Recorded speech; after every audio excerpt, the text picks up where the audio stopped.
Hello and welcome to another edition of the Stench of Truth. I have a few issues that I want to talk about, so I'll try to keep this as brief as possible. First of all, by request, I want to make some comments on Libya and the death of Muammar Gaddafi, and the fact is much the same as other incidents. Once this supposed operation was over, now there is virtually nothing in the news talking about anything that's going on in Libya. And probably this is because there are terrorists and various other criminal groups who are now running the country. And after Gaddafi's murder, there is no need for the news media to trumpet any of this, because this is of course what the plan has been all along, to get Gaddafi out by murder or some other means. Now, the real reason behind the Libya fiasco is probably multi-part, and one of which of course is his efforts to bring fresh water with his underground river, also the vast amount of oil that Libya has. But also there is the banking element to all of this, where the international banking system is run by the World Bank, the IMF, and all of their subsidiary organizations around the world want to have their tentacles into every country. And of course, since the banking system largely controls the military and the foreign policy in various other aspects of nation states around the world, they dictate a lot of the terms. So if Gaddafi is not working within the system, then he's got to go. So quite frankly, there were many things said against him, and I think that he probably saw the writing on the wall a long time ago and was trying to make concessions towards trying to keep his himself in power by lessening his hardline stance on a lot of things, and etc. And it seemed to be working. But once again, the bankers and the others that were not happy with where he was, as far as they go, they gave the orders, and what happened happened. And that is an illegal military action against a nation that didn't declare war on anybody, and basically was not doing anything that we're not seeing in countless other countries around the world, including Syria. And what's interesting is that Syria seems to be cracking down quite a bit on their supposed internal strife, and there's a lot of talk, but there doesn't seem to be any action moving towards a military solution in this regard. At least not yet. Okay, what we've now shifted to is a focus to Iran, and the supposed IAEA report, which says that Iran is in fact working on nuclear weapons. Well, as far as I'm concerned, Iran signed a nuclear non-proliferation treaty. Let's see, who didn't sign a nuclear non-proliferation treaty? Could it be Israel? And is it not widely regarded and widely known that Israel has nuclear weapons? Even though they will neither confirm nor deny the fact, everybody knows that they do. They did this in violation of international law. They did this in violation of the non-proliferation. Well, they didn't sign the treaty, but there's still this notion that nuclear weapons should not be developed, that there should be this concerted effort by people in positions of power in the nuclear nations to keep nuclear weapons out of the hands of non-nuclear states in order to prevent the expansion of this deadly, horrid idea of nuclear war.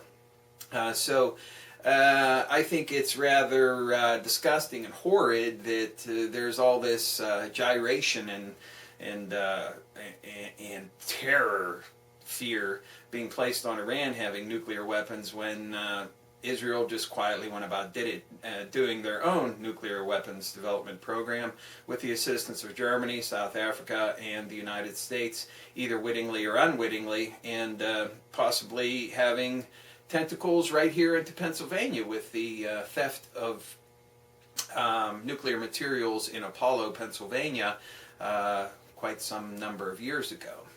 which was linked to Israel.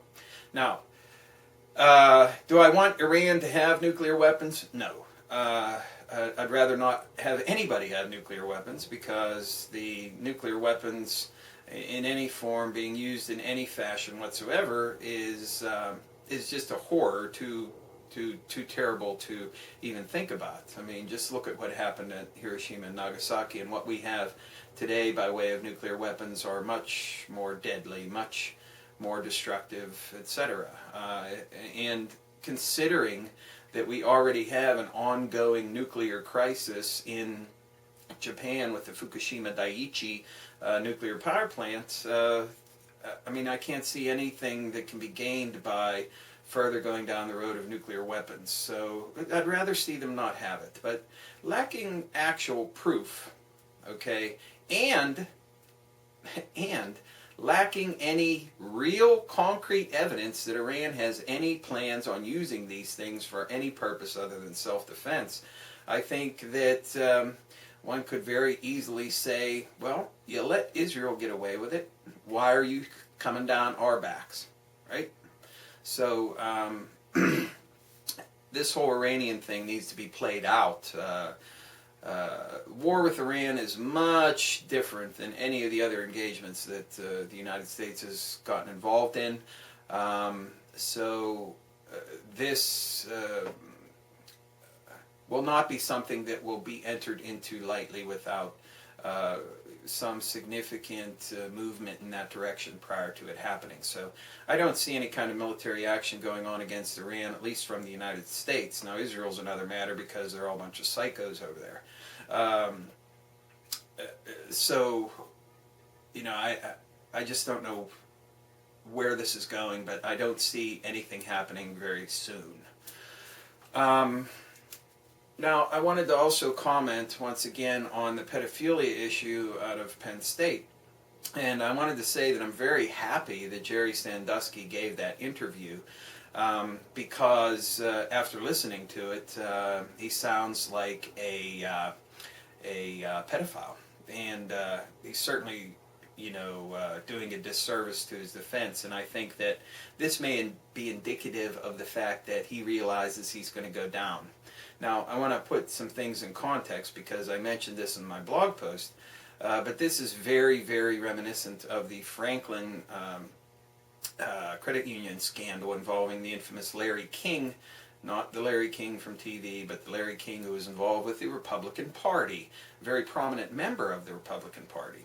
Now, interestingly, there was a charity involved in that affair, and that was Boys Town. And children were taken out of Boys Town and flown to different areas around the country and basically prostituted for the desires of sick, disgusting, fucking pedophiles. Okay? And what appears to be happening here is that Jerry Sandusky used his connection with the Second Mile Foundation in order to pimp out children to sick, disgusting, perverted, fucking pedophiles. And now we have also the resignation of the president of the Second Mile Foundation. Now, this seems to me to be a tacit admission that the Second Mile was involved in some of this activity. Now, this has clear shades of the Franklin cover-up. And the idea that we have very organized pedophilia rings that are infesting schools and other areas, especially charities that involve children in this country. And one thing that probably is going to be a very terrible outcome from all of this is a lot of this stuff is going to be buried much deeper. Because when these things come out, usually what happens is there a period of dormancy where you don't hear much being talked about the horrors of pedophilia and the terrors of child molestation. That this is sort of put back onto the back burner and people don't talk about it. Well, you know, society as a whole doesn't want to talk about this issue because it is so horrible to consider. And even when it occurs within families, there are routinely attempts to deny and cover it up. because people don't want to face the facts that someone in their own family could do such a thing. You know, which is an even greater horror for the victims. And so what I suspect will happen here is that Jerry Sandusky will go to trial and he will be found guilty, unless he decides that he wants to start implicating other people and naming names. In that case, he might be suicided in prison. Because I think this is going to begin and end with Jerry Sandusky, and with the resignation of the head of the Second Mile Foundation, they're going to try and distance themselves from this. There won't be that much of an investigation, which is sad. It's sad, but it's a reality, and I'm going to tell you right now that this is the way it's going to turn down.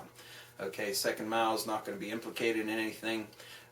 Jerry's going to go down, unless, like I said, if he says, wait a minute, I don't want to take the fall for all of this, and he wants to talk about other people being involved, well, then he's going to, you know, be found stabbed 87 times and his head cut off and hung in his cell, and it'll be ruled a suicide.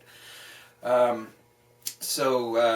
know, those are the two options. And the sad reality is that what the victims are going through and have gone through with the perverted, sick, disgusting, fucking pedophile Jerry Sandusky, alleged, is still going on today in countless organizations around this country. And what this expose is going to do, it's going to cause people to pull in and be a little bit more insular. This will go dormant for a while, and it'll be forgotten about in no time at all. Just like we had war in Libya, and now, where's Libya? What's going on in Libya? Nothing. Not mentioned in the news. Oh, there was some kind of nuclear disaster in Japan at some distant time in memory past, but no one ever talks about it. It's not mentioned in the news. It's not even an issue. I mean, it's ancient history as far as the media is concerned. And this is the same thing that's going to happen in this case. And it's a sad fucking reality on a statement of this country and of the sickness that infests this fucking nation. And that is this entire idea of the exploitation of people, all the way down to small children. And as far as I'm concerned, when you take away the innocence of a child by subjecting them to any kind of molestation or abuse, you are a fucking useless individual. And you do not even have the right to call yourself a human fucking being. And if I had any say in the matter, I would fucking gut you myself. But first I might cut off your fucking genitals. Just to show you the tools of your trade gone. Because this is a sickness, and it's a very far-reaching sickness, and it's a very perverted and demented undercurrent of our society. I wish it was in the news every day, because people need to confront the worst terrors of their mind, and that is child molestation, child prostitution, child sex trafficking, and sex slavery in this country, which is basically routine in various organizations and schools and charities and everything else. And if there was one wish that I would have as a result of all this, is that this remained as a very significant issue for a while to come. But the sad reality is that it won't. Thank you. Good day.